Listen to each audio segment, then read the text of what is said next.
January 12, 1945. Camp McCoy, Wisconsin. 22 degrees below zero. A train groans to a stop. Steam hisses into frozen air. The doors slide open. 200 German women step onto American soil for the first time. Nurses, radio operators, military auxiliaries. They wear thin summer uniforms meant for French autumn. Their breath freezes the moment it leaves their lips. Back home, Nazi radio had painted a clear picture. American captivity meant one thing: death, slow, cold, forgotten in the snow. Helga Brenner was 23 years old, a nurse from Munich.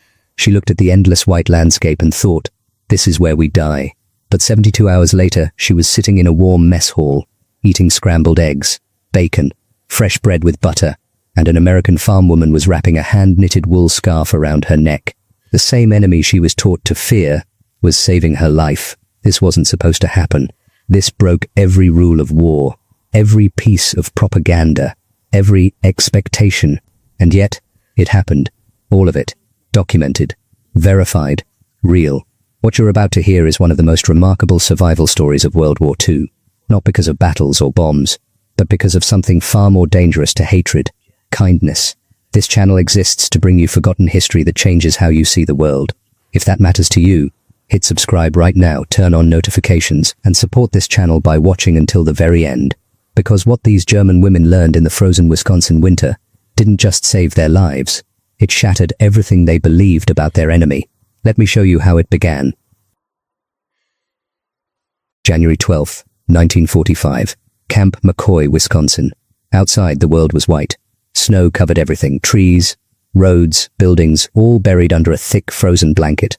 Inside the train cars, 200 German women sat in silence. They were not soldiers in the usual sense. They were nurses, radio operators, office workers, signals auxiliaries, women who had served the Wehrmacht in different ways. Most had been captured in France after the Allied invasion. Others came from field hospitals overrun in Belgium. Now they were prisoners, and they were about to step into a cold they had never known. Helga Brenner pressed her face against the frozen window. She was 23 years old, a nurse from Munich. She had joined the war effort in 1942, believing she was doing her duty. Now she was 5,000 miles from home, staring at a land that looked like the end of the world. The temperature outside was 18 degrees below zero. "This is where they send us to die," whispered Inge Schade, a signals operator sitting beside her. She was only 20. Her hands were shaking, not just from cold, from fear. They had all heard the stories. Nazi propaganda had painted a clear picture of American captivity. Women would be abused, starved, left to freeze in open camps. Berlin radio said American soldiers were savages. It said captured Germans, especially women, would face horrors too dark to describe. So when the train doors opened, they expected monsters. What they saw instead was snow, mountains of it, and American soldiers who looked just as cold as they were. "Raus! Everybody out!" The order came in broken German. The women stood slowly. Their legs were stiff from 3 days of travel. The air hit them like a wall of ice. Helga gasped. The cold entered her lungs and burned. It felt like swallowing fire made of frost. They wore thin uniforms, summer weight, meant for French autumn, not Wisconsin winter. No gloves, no scarves, boots that were already falling apart. One woman, a 19-year-old named Liesel Hartmann, took 3 steps onto the platform and collapsed. Her legs simply gave out. The cold had stolen her strength in seconds. An American guard rushed over. He didn't yell. He didn't hit her.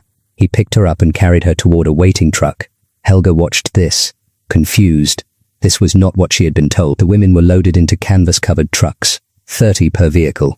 The ride to camp took 20 minutes. It felt like hours. The wind cut through the canvas like it wasn't there. Women huddled together, sharing what little body heat they had. Inge's teeth chattered so loud Helga could hear them over the engine. "I can't feel my feet," Inge said. "Don't think about it," Helga replied.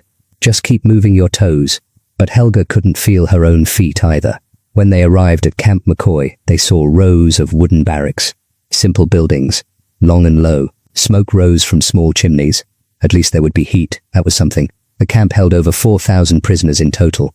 Most were men. The women's section was separate, smaller.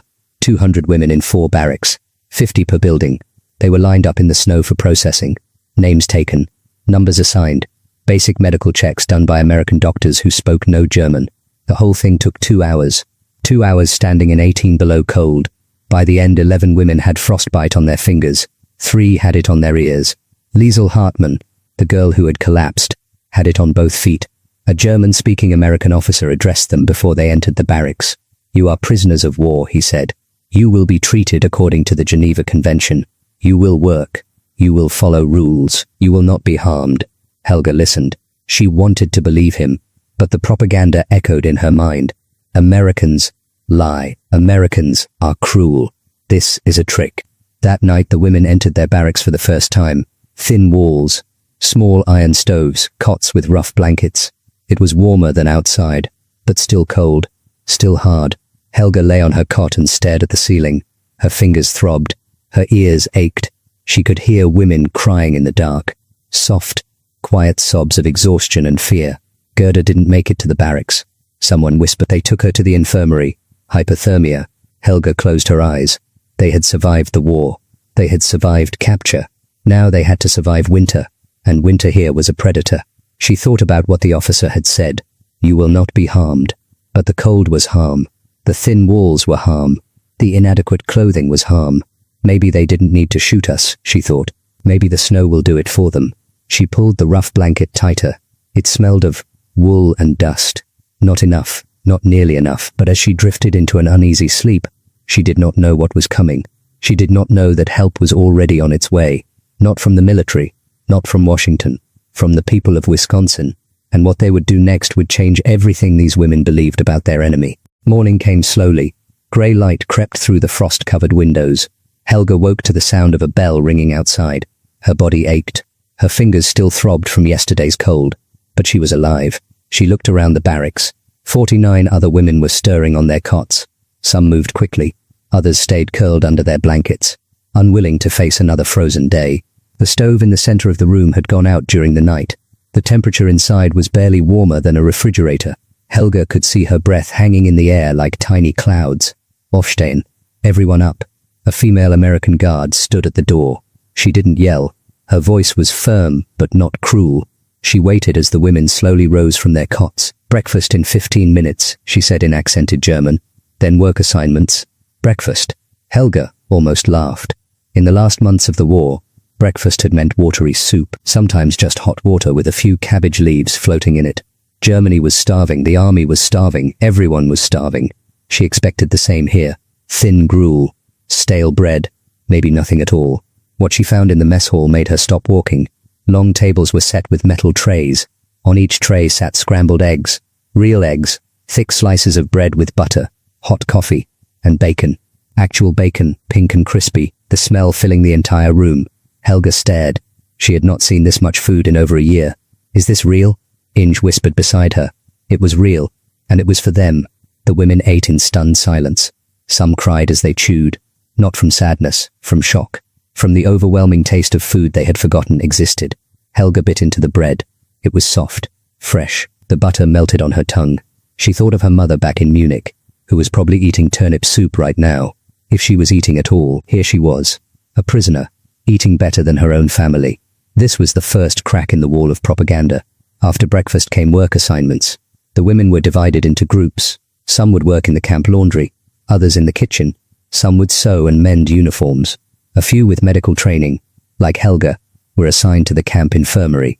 The work was hard, 10 hours a day, but it was not brutal. There were breaks. There was lunch, another full meal, soup with real vegetables, bread again, sometimes cheese. Helga worked alongside an American nurse named Dorothy. Dorothy was from a small town in Minnesota. She was 28 years old with red hair and freckles. She spoke no German. Helga spoke little English. But they communicated anyway, through gestures, through smiles, through the universal language of medicine. One day, Dorothy handed Helga a cup of hot chocolate. "For you," she said simply. Helga held the warm cup in her hands. The smell was rich and sweet. She had not tasted chocolate since 1941. 4 years. She took a small sip and felt tears form in her eyes. "Thank you," she managed in broken English. Dorothy smiled. "You're welcome. This was not cruelty. This was kindness. Small, simple kindness." But the cold remained their enemy. The barracks were still freezing. The stoves were still weak. Clothing was still thin. By the end of the first week, 23 women had reported to the infirmary with frostbite symptoms. 4 had severe cases requiring daily treatment. Gerda Miller, the woman taken on arrival night, lost 2 toes. The camp doctor did everything he could, but the damage was done before she ever reached the hospital building. At night, the women huddled together for warmth. They pushed cots closer. They shared blankets. They learned to sleep in shifts, with some women keeping the stove fed while others rested. "We are surviving," Inge said one night. "But barely." Helga nodded. The Americans were not trying to kill them. That much was clear now. The food was proof. The medical care was proof. But the winter was still deadly, and the military had not provided enough protection against it. The women talked about this constantly. Why bring them here without proper clothing? Was it carelessness? Was it a shortage? Or did the Americans simply not understand how deadly their own winter could be? The answer came from an unexpected source. One morning, an American sergeant gathered the women after breakfast. He looked uncomfortable, almost embarrassed. "There's been a mistake," he said through a translator. "Your winter supplies were sent to the wrong camp. We're working on getting replacements." A mistake. Not cruelty. Not a plan to freeze them. Just a bureaucratic error in the massive machine of war. Some women laughed bitterly. Others shook their heads. A mistake that could kill them. But the sergeant wasn't finished. "In the meantime," he said, "some local people want to help." Local people. Civilians. Americans who lived in the towns near the camp. Helga didn't understand. Why would enemy civilians help enemy prisoners? It made no sense. Nothing in her training prepared her for this. Nothing in the propaganda explained it. But that afternoon, the first truck arrived. It wasn't military. It was an old civilian pickup, painted blue, with rust on the doors, and driving it was a woman in her 50s, wearing a heavy wool coat and a kind smile. Her name was Ruth Henderson. She was a farmer's wife from the nearby town of Sparta, and in the back of her truck were 200 hand-knitted scarves made by the women of her church. The guards didn't know what to do. The prisoners didn't know what to think, but Ruth Henderson knew exactly what she was doing. She had seen the train arrive, she had seen the thin uniforms, and she had decided that freezing women, enemy or not, was not something she could ignore. What happened next would change everything. Ruth Henderson didn't ask permission. She parked her truck outside the women's barracks and started unloading scarves, thick wool scarves in different colors, red, blue, green, gray, each one hand-knitted. Each one made by a different woman from the Sparta Methodist Church. The camp commandant came out to see what was happening. "Ma'am, I'm not sure this is allowed," he said. Ruth looked at him over her glasses. "Are those women cold?" "Yes, ma'am, but..." "Then it's allowed." She handed him a scarf. "Give this to the one with the red hair." "She looks frozen." The commandant stood there holding a bright blue scarf. He looked confused.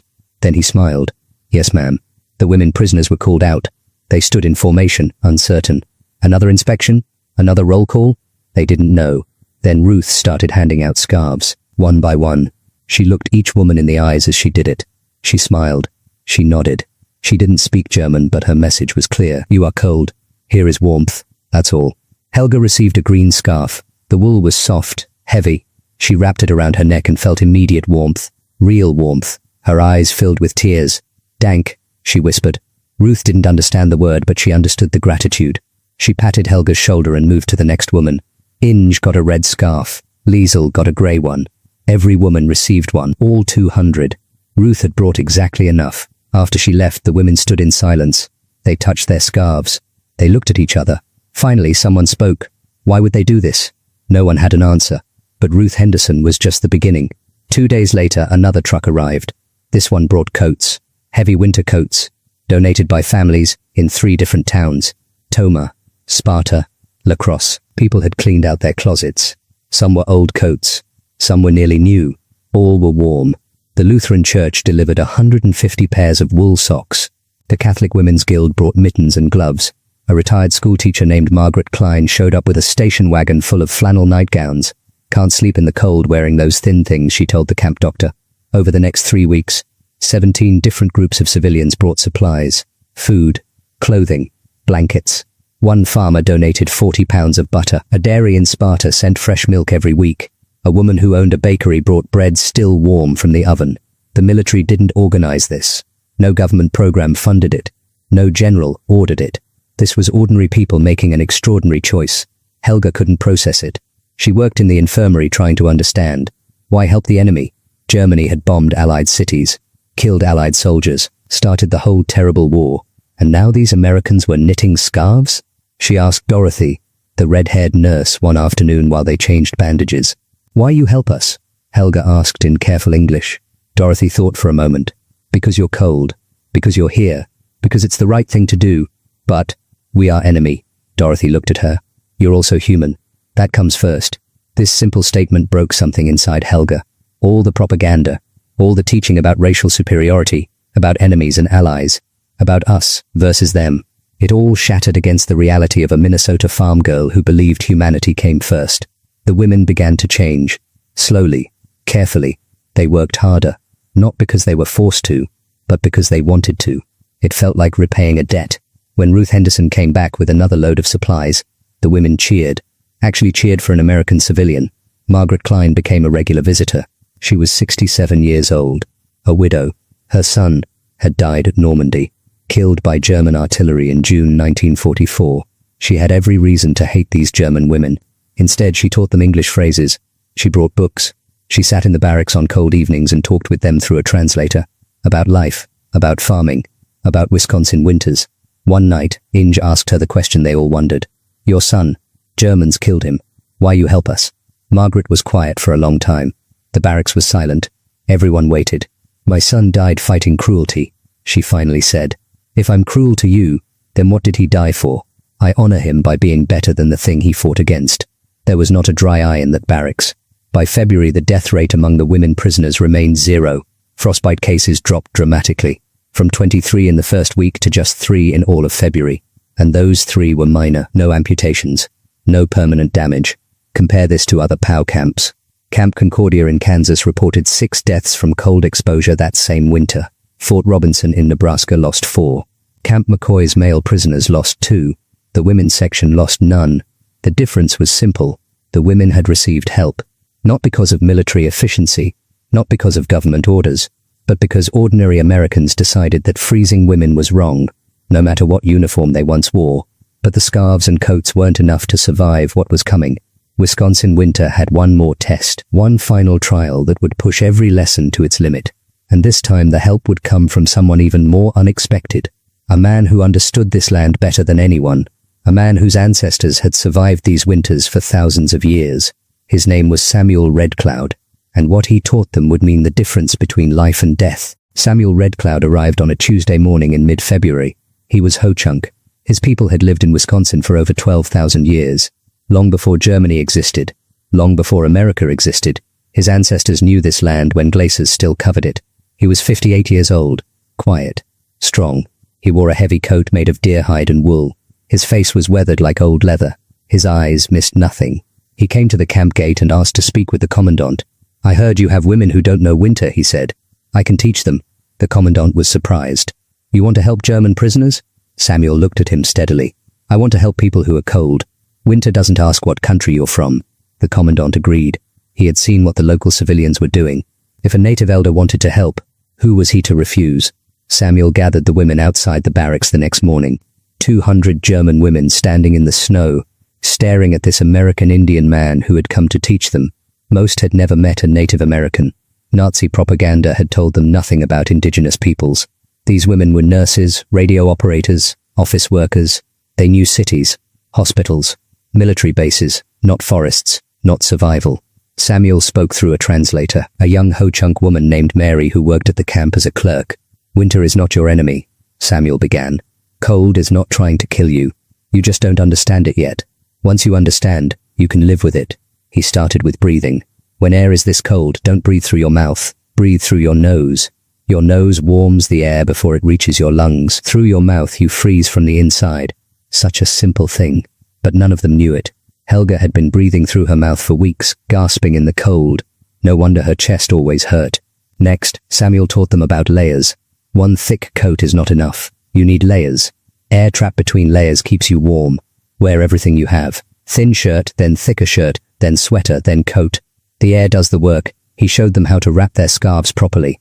Not just around the neck, but covering the mouth and nose, leaving only the eyes exposed. Your breath makes moisture. Moisture freezes. Keep your face covered, but leave space for air to escape, the women practiced. Wrapping, re-wrapping, learning the right tightness, the right coverage. Then Samuel moved to the feet. Feet are most important. You lose your feet, you die. 2 pairs of socks always. Not tight. Tight cuts off blood. Loose is warmer. He taught them to wiggle their toes constantly. Keep blood moving. Never stand still for long in extreme cold. Always shift weight. Always move. If your toes go numb, don't ignore it. That's frostbite starting. Get inside immediately. Liesel listened carefully. She had already lost 2 toes. She wouldn't lose more. Samuel brought birch bark and dry grass. He showed them how to start a fire properly, how to build it so it gives heat, not just flame. Small fire, close together. Big fire wastes wood and you freeze on one side while the other burns. He demonstrated the Ho-Chunk method, a small, concentrated fire with a reflector behind it, a simple piece of metal or wood, angled to push heat forward. It doubled the warmth from the same amount of wood. The camp stove suddenly became twice as effective, but the most important lesson came next. Samuel took them into the woods outside the camp. Guards followed, but Samuel ignored them. He pointed to the trees. Every tree tells you about the wind. See how the snow builds on one side? That's the direction the wind comes from. Sleep on the opposite side of the room from that wall. Wind steals heat through wood. The women looked at the trees. Snow piled heavy on the northern side of every trunk. The north wall of their barracks faced that direction. That night, they moved their cots to the south side. The difference was immediate, noticeable, just from understanding wind. Samuel came back 3 times a week for a month. Each time he taught something new, how to recognize hypothermia in others before it becomes deadly, the stumbling, the confusion, the strange urge to remove clothing, how to build a snow wall for extra insulation. Snow, he explained, is mostly air. Air is insulation. Pack it right, and it protects you. How to eat for warmth. Fat keeps you warm. Protein keeps you warm. Bread fills your stomach, but doesn't heat your body. Eat the butter. Eat the meat. The women absorbed every word. This wasn't theory. This was survival knowledge tested over thousands of years. By March, the women moved differently, dressed differently, breathed differently. They walked through snow without exhausting themselves. They kept their fires small and efficient. They watched the trees and read the weather. Frostbite cases dropped to 0. Helga saw Samuel one afternoon and stopped him. "Why you teach us?" she asked. Her English was better now. "We are enemy." Samuel looked at the sky, at the trees, at the snow. "My people were enemies with the cavalry once," he said quietly. "They put us on reservations, took our land, but when winter came, some soldiers learned from us. Some died because they didn't. I teach because knowledge should not be a weapon. Cold kills everyone the same." He walked away before she could respond. The women had clothing now. They had knowledge. They had survived 2 months of Wisconsin winter. But winter wasn't finished with them yet. The worst storm in 50 years was forming over the Dakotas, moving east, bringing cold that would test everything they had learned. And it was coming fast. The warning came on February 23, 1945. A massive storm system was moving across the Great Plains. Weather stations reported record low temperatures, wind speeds over 60 miles per hour, snow measured in feet, not inches. The camp commandant called an emergency meeting. "All prisoners, all staff. This is serious," he said. "Worst storm in 50 years. Maybe worse. Everyone stays inside. No exceptions, no work details, no outdoor movement. We survive together, or we don't survive at all." The women returned to their barracks. They had 3 hours before the storm hit. Helga and the others immediately started preparing. Everything Samuel had taught them, everything the locals had shown them. Now it all mattered. They moved all cots to the south wall, away from the wind.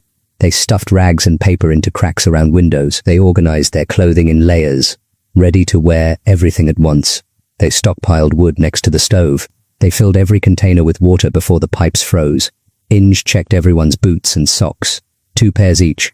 Make sure they're loose. Liesel helped arrange blankets for sharing. We sleep in groups. 4 women per cluster. Body heat. These were not the same frightened women who arrived 6 weeks ago. They had learned. They had changed. The storm hit at 2 p.m. The wind came first. It didn't blow. It screamed. A sound like a living thing, furious and hungry. The barracks shook. The windows rattled in their frames. Snow came horizontal, hitting the walls like thrown sand. Within an hour, visibility dropped to 0. You couldn't see 3 feet outside the windows. Just white, angry, swirling white. The temperature fell to 28 degrees below 0. With the wind, it felt like 50 below. Inside the barracks, the women huddled close. The small stove glowed red, but its heat barely reached the corners of the room. They rotated positions. Those in the center moved out. Those on the edges moved in. Everyone got time near the warmth. They wore every piece of clothing they owned. Shirts, sweaters, coats, scarves wrapped around heads and faces, mittens donated by the Catholic Women's Guild, socks from the Lutheran Church, Ruth Henderson's hand-knitted layers. They looked like bundles of fabric with eyes. Keep breathing through your noses, Helga reminded everyone. Samuel's lesson. It mattered now more than ever. The storm lasted 3 days, 72 hours of howling wind and blinding snow. The world outside disappeared. Time became strange. Day and night blurred together. They measured time in stove feedings, in rotation shifts, in cups of rationed water. Food was limited. The camp kitchen couldn't operate. They ate cold rations, bread, cheese, tinned meat, not enough for 3 days, but they made it work. They shared everything equally. No one hoarded. No one complained. On the second night, the stovepipe cracked. Smoke started filling the barracks. Panic could have killed them. Instead, they acted. One woman stuffed the crack with wet rags. Another adjusted the damper. A third opened a window just slightly to vent the smoke without losing all their heat. They worked together, quickly, efficiently. They were a team now. Outside, the storm raged. Snow piled against the barracks walls. Drifts rose to the windows. 10 feet, 12 feet. The building disappeared into a white tomb. On the third morning, the wind finally stopped. The silence was shocking. After 3 days of constant screaming wind, the quiet felt unnatural. Wrong. The women waited. Still huddled. Still cautious. Samuel had warned them. The storm's end is the most dangerous time. People rush out too soon. They celebrate too early. And the cold is still deadly. They waited 2 more hours. Then carefully the senior woman cracked open the door. Snow avalanched inside.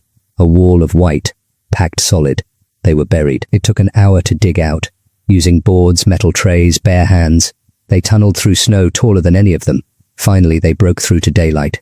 The world was transformed. Unrecognizable. Snow covered everything. The camp looked like a collection of white mounds. Trees bent under impossible. She sat at Ruth's kitchen table eating pot roast and potatoes. The room smelled like home cooking and coffee. The walls were covered with family photos. A normal American farmhouse. Warm. Safe. Loved. Ruth served pie for dessert. Apple pie with cream. I want you to remember something, Ruth said through Mary, the translator. What happened here? Between us. That was real. The war was the lie. This was the truth. Helga couldn't speak. She just nodded. Margaret Klein was there too. She gave each woman a small gift. A handkerchief embroidered with Wisconsin wildflowers. Something to remember. You survived, Margaret said. Now go home and build something better than what was destroyed. Samuel Red Cloud came to the camp the day before the last group departed. He didn't say much. He never did. He just shook hands with the women and gave them one final piece of advice. Cold teaches you things, he said. It teaches you that survival requires helping each other. Remember that when you go home. Your country forgot it. Don't you forget it. Between July and September 1945, all 200 women left Camp McCoy. They traveled across an ocean to a defeated nation. Occupied. Divided. Starving. The contrast was brutal. In Wisconsin, they had been prisoners who ate eggs and bacon. In Germany, they were free citizens who stood in bread lines. But they carried something with them. Letters. Addresses. Promises to write. And they kept those promises. The first letter arrived at Ruth Henderson's farm in November 1945. From Helga. Written in careful English. Dear Mrs. Henderson, I am home now. Germany is very hard. No food like America. No heat like your stove. But I am alive because you gave me scarf. I think of you every day. Thank you for saving my life. Ruth cried reading it. She wrote back immediately. Over the next year, Ruth received 47 letters from former prisoners. So did Margaret Klein. The Lutheran Church got 38. Samuel Red Cloud received 29. Letters in broken English. Letters in German with translations attached. Letters filled with gratitude, updates, requests for advice, shared memories. Some asked for help, food packages, medicine, clothing for children born after the war. The people of Wisconsin sent what they could. Care packages crossed the Atlantic. Not required by any treaty. Not ordered by any government. Just people helping people. This continued for decades. In 1962, Helga returned to Wisconsin. She was 40 years old now. Married. A mother of 3. A nurse. In a Bonn hospital. She saved for 2 years to afford the trip. Ruth Henderson was 74. Still strong. Still farming. They sat in the same kitchen. At the same table. Helga's English was fluent now. You saved my life, she said. Ruth shook her head. Winter would have killed you. We just showed you how to live through it. There's a difference. No, Helga said firmly. You showed me humanity. That is what saved me. The winter was cold. But you were warm. That is what I needed most. 17 women eventually returned to visit Wisconsin. Some came once. Some came multiple times. They brought their children. Their grandchildren. They showed them the barracks where they survived. The town that helped them. Samuel Red Cloud died in 1979. At his funeral, there was a wreath sent from Germany, paid for by 23 former prisoners who never forgot the man who taught them to survive. Ruth Henderson died in 1983, age 95. Her obituary in the Sparta newspaper mentioned her work with POWs. Her family received 31 letters from Germany, from women, now elderly, who still remembered her kindness. Margaret Klein died in 1987. Wait, one barracks roof had collapsed. Not theirs. The men's section. 3 buildings down. Rescue crews were already digging. The camp had survived, but barely. Final count, Camp McCoy recorded wind gusts of 67 miles per hour. Total snowfall, 34 inches. Temperature low, 31 below zero. In the men's section, 2 prisoners died. Hypothermia. 1 American guard died trying to reach the infirmary during the storm.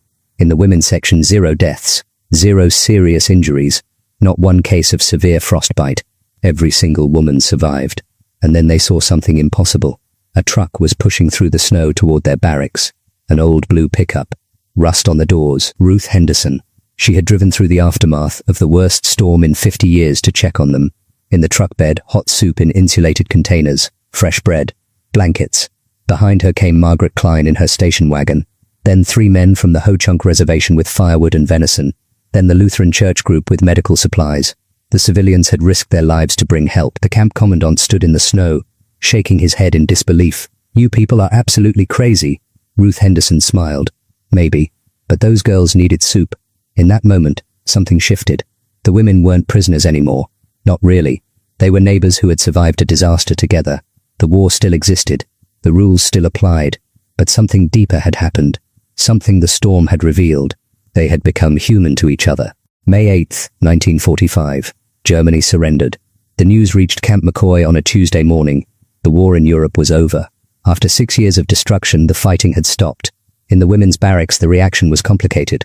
Relief mixed with dread. The war was over. But what did that mean for them? What was left of home? Helga sat on her cot holding a letter from the Red Cross. Her mother was alive. Munich was destroyed, but her mother had survived. Tears ran down her face. Gratitude and grief all mixed together. Not everyone was so fortunate. 37 women in the camp received news that their families were gone, homes bombed, parents dead, cities erased. Inge learned her entire street in Hamburg no longer existed. Just rubble and ash. The women would go home. But home was a memory now. A ghost. Repatriation began in July. The women were processed, documented, prepared for transport. They would travel by train to the East Coast, then by ship to Europe, back to a Germany they barely recognized. The night before the first group left, something unexpected happened. Ruth Henderson organized a farewell gathering. Not at the camp, at her farm. The military approved it. 20 women at a time were brought to Ruth's property for dinner. Real dinner. Around a table. Like human beings. Like guests. Helga's group was the third to go. 14 former prisoners attended her funeral. They flew from Germany to honor the woman whose son died fighting their country, but who chose compassion over revenge. The paradox is complete now. Clear. Undeniable. They came as enemies. They left as students. They arrived expecting cruelty. They found humanity. They were taught to hate Americans. Instead, Americans taught them to survive. The greatest weapon was not bombs or bullets. It was kindness. It was scarves and soup. It was an elder teaching ancient knowledge. It was ordinary people choosing compassion when hate would have been easier. In the end, winter didn't care about flags or politics. Cold doesn't ask which side you fought for, and neither did the people of Wisconsin. They saw freezing women and decided that humanity came first. Everything else came second. That choice echoed across decades, across an ocean, across the gap between enemy and neighbor. Sometimes the war we're fighting isn't against people. It's against cold, against cruelty, against the idea that suffering is deserved. And the only way to win that war is together. The Camp McCoy women's section closed in late 1945. The barracks were eventually torn down. The land returned to forest and field. No monument marks the spot, but the legacy lives on in letters, in memories, in families who still tell the story. In 2003, a small plaque was placed in Sparta, Wisconsin. It reads, "In memory of the civilians who showed that even in war, kindness is possible." Beneath it are 4 names: Ruth Henderson, Margaret Klein, Samuel Red Cloud, and Dorothy Carlson, the nurse who first offered hot chocolate. The lesson remains simple. Winter doesn't care what flag you fight for, and sometimes, neither should we.